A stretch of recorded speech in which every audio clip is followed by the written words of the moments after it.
네, 안녕하세요. 저는 PwC 컨설팅 박현출 파트너입니다. 저희 회사를 아시는 분도 있으겠지만 저희 회사는 이제 3일 회계법인의 컨설팅 사업이라고 보시면 될 것 같고요. 저는 이제 3일 PwC에서 이른바 파이낸스 크라임 센터장을 맡고 있고요. 리스크 컴플라이언스 서비스 총괄 리드를 담당하고 있습니다. 그래서 오늘 이렇게 그 관에서도 오시고 또 실제 업에도 오시고 이제 저희는 이제 컨설팅을 하는 어드바이스 입장에서 좀 글로벌 시각과 또 최근에 이제 국내 동향을 중점적으로 좀 말씀드릴 수 있도록 하겠습니다. 그래서 제목은 이제 금융범죄 글로벌 트렌드 그리고 이제 대응 전략이라는 제목인데요. 우선 이제 좀 파이낸스 크라임 자체에 대한 정의에 대한 이해가 필요할 것 같습니다. 아마 여기 계시는 학계에 계시거나 관계에 계신 분들이 다 이제 다양한 생각을 하실 수 있을 것 같은데요. 저희가 지금 좀 리서치를 하면서 특히 이제 영국 FCA 기준으로 저희가 좀 정의해 본다고 하면 한 5가지 정도에 대한 유형을 지금 구별을 하고 있습니다. 그래서 우리가 직접적으로 보시면 그 에셋 또는 실제적인 금전에 관련된 프로드나 커럽션 그 자체 또 볼 수 있을 것 같고요. 또한 이걸 이루는 금융시장과 관련된 각종 정보에 대한 관련된 남용이라든지 이제 부정행위가 있을 수 있을 것 같고요. 또 하나는 범죄 관련 수익물 그 자체가 되겠죠. 예를 들면 마약이라든지 무기, 인신매매 등등에 대한 내용도 있을 것 같고, 또 우리 금융에 계신 분들은 많이 하시는 것 중에 하나가 이제 자금 세탁, 그다음에 대테러 자금, 요거 가장 기본적인 FATF의 요구 사항인 것 같습니다. 그래서 최근에 이런 것들이 이제 이른바 이제 불법적 조세 포탈까지도 이제 연계되는 한 5가지 유형을 이제 파이낸스 크라임에 대한 정의라고 보면 될 것 같고요. 자, 이러한 것들은 결국적으로 어떤 에코의 형태에 의해서 이루어지는 모든 범죄 행위다라고 보면 될 것 같습니다. 이 두 번째는 이제 제가 이제 이 주제를 받고 그래서 실제 이 글로벌 트렌드라고 하다 보니 도대체 이러한 유형의 범죄 또는 어떤 사기가 어느 정도인지를 한번 다양한 자료를 저희 뽑아왔습니다. 뽑아봤는데요. 가장 최근 자료는 이제 나스닥에서 2024년 글로벌 파이낸스 크라임 리포트가 있습니다. 보시면은 저도 몇 번이나 이게 숫자를 보고 의심을 했습니다. 이 숫자가 이게 정당한 숫자인가라고 보는데요. 실제 제가 말씀드렸던 내용 중에서 특히 이제 불법 자금이라 그러죠. 그러니까 조직 범죄, 금융 사기, 자금 세탁, 부정부패 등 관련된 내용이 약 3.1조 달러입니다. 트리리언 달러죠. 그러니까 지금 환율이 많이 올랐기 때문에 아마 제가 지금 표현드렸던 한화 금액보다 더 많을 것 같습니다. 참고로 올해 우리나라 국가 예산이 어느 정도 되시는지 아시나요? 제가 조금 전에 찾아보니 656조입니다. 그러면 실제 보시면 5배 가까운 내용입니다. 사실은 굉장히 큰 금액이고요. 한편으로는 이쪽에서 어떻게 이걸 찾아내고 퀀티파이 했을까? 그 부분도 있고요. 밑에 이제 각 대륙별로 보시면은 이제 저희 에이펙 쪽도 만만치 않습니다. 만만치 않고 조직 범죄, 사기, 부정 내용들이 있고요. 그래서 실제 관련된 마약 밀수나 이런 내용들이 등장을 하는 것 같습니다. 더불어서 이 초점을 조금 더 이제 금융 사기 관점으로 좀 좁혀서 찾아보면 약 한 5천억 달러 정도, 여전히 굉장한 금액입니다. 그래서 그 금액이 나오는 것 같고요. 보시면은 이제 대부분이 이제 지급 관련된 저희가 많이 이제 관점을 많이 가져내는 게 보이스 피싱이 되든 다른 유형이 되든 결국은 캐시 아웃 관점입니다. 결국 안에 있는 돈이 결국 밖으로 나갈 때 그 관점을 그 길목을 어떻게 찾아내가 가장 중요할 것 같고요. 보시는 바와 같이 이제 지급 사기가 굉장히 많은 유형으로 이제 등장을 하고 유사하게 수표, 신용카드, 사이버 관련 사칭들의 내용이 있습니다. 그래서 이 금액 두 개를 한번 합쳐 보시면 어마어마한 금액이 있을 것 같고요. 아마 여기 계신 분들이 다 여기에 종사하기 때문에 어쩌면 우리가 하는 것들이 엄청난 국익 플러스 전체적인 전 세계적인 어떤 이익을 가져올 수 않을까라고 판단되고요. 그리고 이제 저희 PwC도 매년 이 글로벌 이코노믹 크라임 관련된 서베이를 하고 리포트를 냅니다. 그래서 저희가 이제 작년에 냈던 기준 이 글로벌 금융 범죄의 특징을 한 몇 가지 정도 요약할 수 있는데요. 결국 그러면 이 피해자의 유형은 어떻게 되느냐라는 부분에 대해서는 거의 다라고 보시면 될 것 같아요. 그래서 여기 계시는 은행이나 실제 우리 파이낸스 인스티튜션 계시는 분도 일종의 피해자가 될 수도 있고요. 유사하게 공공 민간에 계신 분이든 또는 특정 개인이든 거의 이제 그 엔티티는 이제 불문을 하는 사항에 있는 것 같고요. 또 하나는 이 특히 자금 세탁과 대테러 관련된 것들이 중요한 이제 금융 범죄 이슈로 등장하는데요. 나중에 말씀드리겠지만 결국 이 자금 세탁이라는 부분은 결국은 이제 불법을 합법화되는 강요에서 다른 금융 범죄를 일으키는 하나의 트리거 포인트다. 그래서 전제 범죄다 이런 얘기를 많이 하기 때문에 더 중요할 것 같고요. 심지어 최근에 이제 여러 가지 뭐 핀테크나 새로운 여러 규제 샌드박스 이슈를 풀면서 실제적으로 보면 효율화를 통한 다양한 페이먼트나 방식이 존재하다 부분이 실제로 엔드 유저 소비자들이 미처 자기가 금융 사고를 당하고 있는 조차도 인식하지 못하는 그런 현상까지가 지금 나타나고 있는 특징이라고 보시면 될 것 같고요. 그래서 실제로 보면 이제 누가 주로 유행을 하느냐라고 보시면 외부가 43%, 내부도 31%, 그러니까 만만치 않다는 내용이고요. 또 하나는 가장 어려운 것들은 내외부 공모형도 약 26%로 등장을 하고 있습니다. 그래서 아마 여기 조직 내에 계시는 분들도 우리가 예의주시해야 될 것 같고요. 또한 조직 내부가 외부와 결탁하는 유형들입니다. 그래서 외부의 유형을 보시면은 이제 대표적인 게 이제 해커, 우리가 실제 어떤 해커의 유형들이 있을 것 같고요. 조직 범죄 또는 우리의 고객이 이제 우리의 것들을 이제 사치하는 그런 내용이 있을 것 같습니다. 그래서 실제로 보시면 내부인 소행도 국내도 아마 몇 년 전부터 큰 대형 금융 사고가 최근에도 여러 횡령이나 여러 사고들이 나고 있습니다. 이제 그런 내용들이 있고요.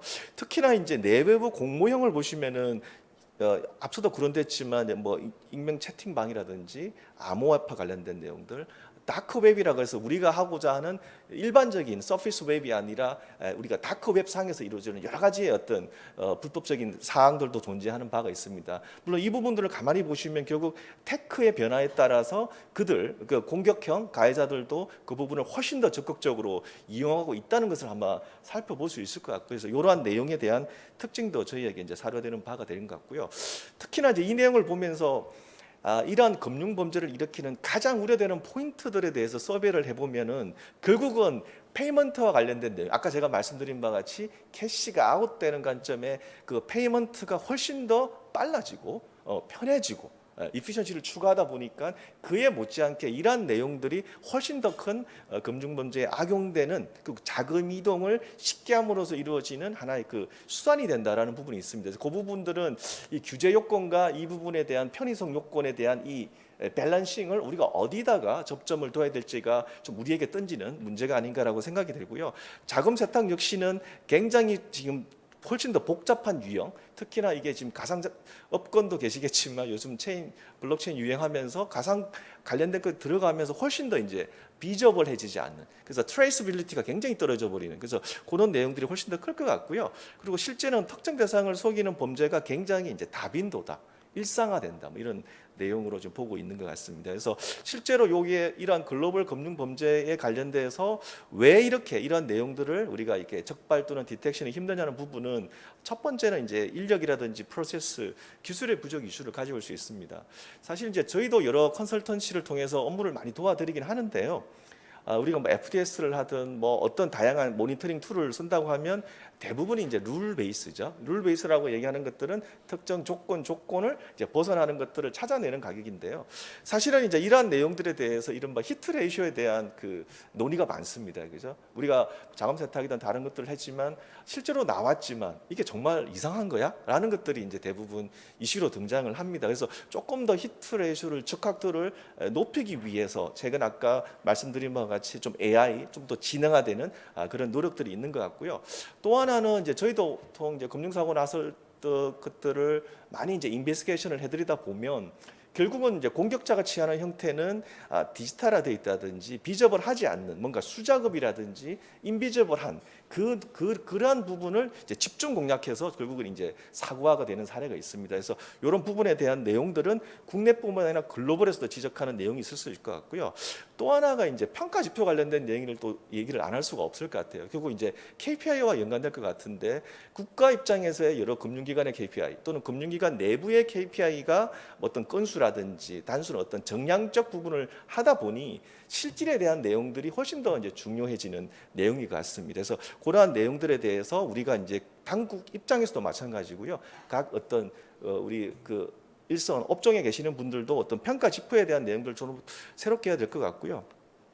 새로운 기술의 도입에 대한 지체 부분을 또 많이 지적하기도 합니다. 이 부분은 무슨 얘기냐 그러면은 결국은 제가 이제 간편화되는 것들이 여러 서비스 측면에서 활용도 되지만 우리가 생각하는 이른바 사기 방지나 FCP나 엔티 프로드 관점에서도 굉장히 많이 활용할 필요가 있다. 선행 지금 KB 발표 사례 보시면 AI 기반으로 어떤 룰을 통해서 보이스 피싱을 사람이 아닌 뭔가 새로운 어떤 인텔리전트한 룰을 통해서 한다고 하는 것처럼 적극적으로 이런 분야에 대해서도 신기술을 도입할 필요가 있겠다라는 측면을 좀 말씀드릴 수 있을 것 같고요. 그래서 결국은 이제 이러한 내용들에 대해서 가장 우려되는 사항들은 이 규제에 대한 변화, 그리고 신기술에 대한 엄청난 새로운 서비스의 유형을 우리가 이렇게 엔티 프로드 관점으로 어떻게 어프로치 할까? 이 부분이 이제 가장 큰 숙제로 이제 등장을 하는 것 같습니다.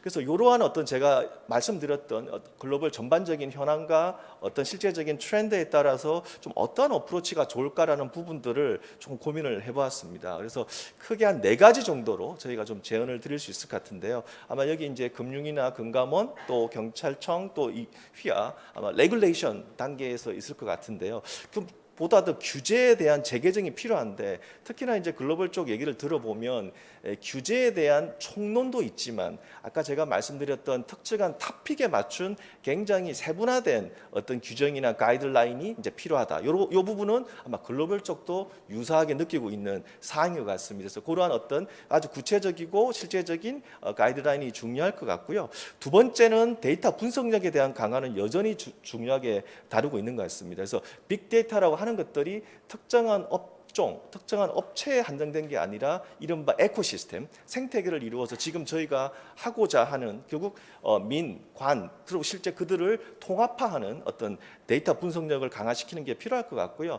실제 이러한 내용들은 영국이나 미국에 있는 FCA나 SAC에서도 이러한 노력들을 상당히 이제 하고 있는 걸 보고 있습니다. 그래서 이러한 빅데이터 기반의 실제적인 신기술과 인공지능에 대한 대규모 투자도 필요하다. 사실 이건 국가 단위도 필요할 것 같고요. 그래서 이른바 인공지능이라든지 머신러닝 아니면 블록체인 기술, 사이버 공국을 방어하기 위한 여러 가지 그 엔타이 기술들을 활용할 필요가 있고요. 마지막 보시면 실제로 글로벌에서도 이 타 금융기관 또는 어떤 다양한 어떤 우리 실제 협력 체계에 대한 구축을 상당히 많이 이제 제언을 하고 있습니다. 그래서 실제 규제적인 측면을 조금 말씀드리면 좀 특정 범죄에 굉장히 좀 구체적인 세부 지침 그러한 부분에 대해서 어떤 분과를 만들든 TF를 하를 해서 조금 더 이 부분에 대한 구체성에 대한 노력들이 좀 필요하다라는 것들이 있고 지금 저희가 하고 있는 금융기관 간 아니면 뭐 통신사 간 또는 이를 더불어서 실제 경찰이나 여러 가지 우리 관련 정보들을 같이 협력하고 교류할 수 있는 이런 내용이 되게 중요할 것 같고요. 그 부분은 이제 공공과 민간의 협력과 연관될 것 같습니다. 그래서 이러한 기능의 이른바 신기술, 뉴테크를 기반한 실제적인 어떤 기술에 대한 장려 부분이 필요할 것 같고요. 또 하나는 이제 이러한 것들을 사실은 이제 우리 이러한 어떤 금융 범죄나 이런 걸 보다 보면 이제 Four Eyes Principle을 많이 얘기합니다. 또는 체크 앤 밸런스죠, 그죠? 그러니까 Four Eyes Principle은 당신이 하고자 한 행동에 대해서 누군가의 눈으로 또 본다라는 이런 Four Eyes Principle이 결국 준법과 감사, 제도나 프로그램에 대한 실제성이 굉장히 중요하다라고 보면 됩니다. 그래서 우리가 어떤 일을 하더라도 내가 한 것들을 반드시 누군가가 뒤에서 향후에 우리가 모니터링을 한다고 하면 쉽게 어떤 액션하기가 쉽지 않은 상황이 있거든요. 이제 그런 부분에 대한 논의가 좀 필요할 것 같습니다. 그래서 실제 보면 이제 기술적으로 이제 투자되는 사항들을 보면 굉장히 이제 증가를 하겠다는 것들이 한 70% 이상 과감한 투자가 글로벌도 이루어지고 있습니다. 그리고 옆에 보시는 바와 같이 지능형 문서 처리, 자인어 처리, 로보틱스, 머신러닝 최근에는 이제 이른바 챗 GPT와 아르고는 이제 생성형 AI를 실제적으로 이러한 기능들에게 이제 전복하는 그런 요소 기술들이 있고요. 특히나 이제 아마 레그테크라고 아마 많이 들어보셨을 텐데 이러한 실제로 보시면 어떤 레귤레이션과 테크놀로지를 합성한 레그테크가 국내에도 많은 금융기관들이 고려를 하고 고민을 하고 계십니다. 그래서 단순한 어떤 레귤레터리 엔티 프로드 관련된 것들을 특정한 이슈가 아니라 기술 기반의 실제 신규 어떤 규제에 대해서 보다 이제 신기술 기반의 효율화를 기하는 이런 내용들을 가고 있고요. 또한 이제 우리 슈퍼비전 그 테크라 그러죠. 서텍도 우리가 이제 규제기관 입장에서 어떻게 이러한 것들을 보다 이제 고도화할지에 대한 논의도 이루어지고 있습니다. 그래서 그러한 내용들은 결국은 이제 접점을 찾아서 우리 실제 규제기관 입장 아니면 금융이나 통신 각 사별 입장을 이제 동시에 고려한 테크놀로지의 활용이 상당히 중요하고요. 실제 이제 규제기관의 활용 사례를 저희가 조금 리서치를 해보면 실제로 보시면은 영국과 미국의 이제 사례들을 보십니다. 그러니까 감독 당국 역시도 이전과 달리 가만히 있지 않습니다. 그래서 실제로 보시면은 감독 당국 입장에서 금융회사의 의심글을 탐지하고 실시간 모니터링을 하고 여기에 이제 AI 기반을 들어가기 위한 여러 가지 이제 활동들을 우측 기술을 활용해서 실제 데이터 수집 측면, 활용 측면 또 그러한 것들을 이제 분석하는 측면에 굉장히 많은 요소 기술들을 영국 FCA든 미국의 SEC가 활용하고 있다는 걸 보실 수 있습니다. 그러니까 이와 유사하게 우리가 지금 코피오에서 실제적으로 자금 세탁을 하는 것과 유사하게 엔티프로드 관련된 내용들 역시도 이러한 것들을 전체 포괄하고 실제 신기술, 요소 기술을 활용해서 정보의 활용 또는 정보의 분석 그리고 정보의 보고 측면으로 한번 고려볼 필요도 있지 않을까라고 제안을 드립니다. 또 하나는 이제 인공지능입니다. 실제 이러한 요소 기술을 활용해서 신기법을 할 때 거의 70% 이상의 기업이나 규제기관들은 확대 의향이 있다라고 얘기하고요. 자, 그러한 내용들은 자산 소유자에 대한 정보 조사라든지 금융 범죄를 조사할 때 새로운 보조 툴 또는 시스템상에서 사전 얼럿, 선제적 얼럿을 하기 위해 때로는 이제 고객 리스크 프로파일에 활용을 한다고 얘기합니다. 좀 글로벌한 얘기를 좀 했다면 이제 국내도 아시겠지만 2, 3년 전부터 굉장히 큰 대규모의 행정 사고들이 많았습니다. 지금도 여러 가지 있고요. 그러다 보니까 이제 금융이 우리 나와 계시지만 지배구조법이 변경되고 올 7월 3일부터 은행 지주적은 개정된 지배구조법에 따라서 책무구조도라는 부분이 이제 마련돼 있고요. 책무구조도라고 얘기하는 것들은 결국 이른바 금융사고 내부 통제, 위험 관리를 하는 새로운 하나의 틀이다라고 바라보시면 됩니다. 그래서 실제 이제 책무구조나 국내에 있는 새로운 어떤 법 레귤레이션을 찾아보시면은 이러한 사항들이 결국은 어떤 특정한 실무진의 이슈가 아니라 뭐 CEO, 대표이사를 포함한다든지 업무 집행 책임자, 임원에게 각자가 어떤 이러한 내부 통제나 실제 리스크 관리 또는 뭐 금융사고와 관련된 내용들에 대해서 본인의 책무가 뭔지를 명확하게 기술하고 그 내용들을 금융규제기관에 제출의 의무가 있고요. 나중에 이제 사고 또는 그 유사한 이슈가 발생을 하면 그와 관련해서 결국 이제 행정 제재를 하겠다는 신규 법입니다. 사실 저희가 이런 사항에 따라서 국내 주요 금융기관들 많이 컨설팅 해드리는데요. 상당히 효과가 좋습니다. 제가 효과가 좋다는 말씀은 결국 이전에 프론트 라인에 있는 영업 담당 임원들은 단순한 KPI, 자기의 어떤 돈 버는 거에 집중했다면 이런 법안에 따라서 이런 엔티프로드라든지 내부 통제라든지 행령 배임 등 이런 부분에 대한 노력들을 본인의 업무로 들어와 있다는 책입니다. 그래서 저는 상당히 이제 좋은 제도화가 될 거라고 바라보고 있고요. 일선에서도 많은 변화가 있습니다. 그러니까 임원에 대한 제재가 있지만 임원이 혼자 제재를 받는 건 아니잖아요. 그리고 이제 부서와 부서별까지 이루어지는 내용이 있고 이러한 내용이 이제 기존의 규율 마련에서 기준 마련에 한정됐다면 관리 조치라고 하는 굉장히 좀 엄격한 조치들이 등장을 하고 있습니다. 그래서 이전과 달리 나는 몰랐다가 아니라 당신이 어떤 노력을 했는지 듀케어, 상당한 주의 의무 차원에 대한 궤도 변화가 있기 때문에 이 부분도 저는 상당히 편 변화가 있고요. 여기에 타겟되는 대상이 이른바 지금 오늘 우리가 논의하고 있는 엔티프로드와 상당히 많이 관련되어 있고 저희가 실제 이제 금융 사고의 사례들을 모아서 거꾸로 시뮬레이션을 통해서 이러한 실제 임원의 책무라든지 관리 조치의 누락 여부를 확인하기도 합니다. 그래서 상당한 이런 것들이 좀 선제적 노력으로 이러한 것들을 디펜스할 수 있는 좋은 제도라고 이제 이해를 하고 있고요. 그래서 실제 이런 내용들은 옆에 보시는 왼쪽에 있는 것들이 지금 금융위 산하에서 책무구조 변경에 관련 법적 내용이었다면 이러한 내용을 이행하기 위한 금융기관의 조치들은 상당한 주의 의무에 맞춰서 임원의 책무와 관리 조치까지도 상당히 지금 디테일하게 이루어지고 있고요. 이게 이제 어느 정도 마무리되고 나서 또 하나의 논의 포인트가 지금 우리가 많이 얘기했던 신기술, 뭐 AI 기반, 아니 그 기반의 이런 선제적 모니터링, 아니면 실제 선제적 탐지 이런 부분까지 이제 확대되고 있다라고 이해하시면 될 것 같고요.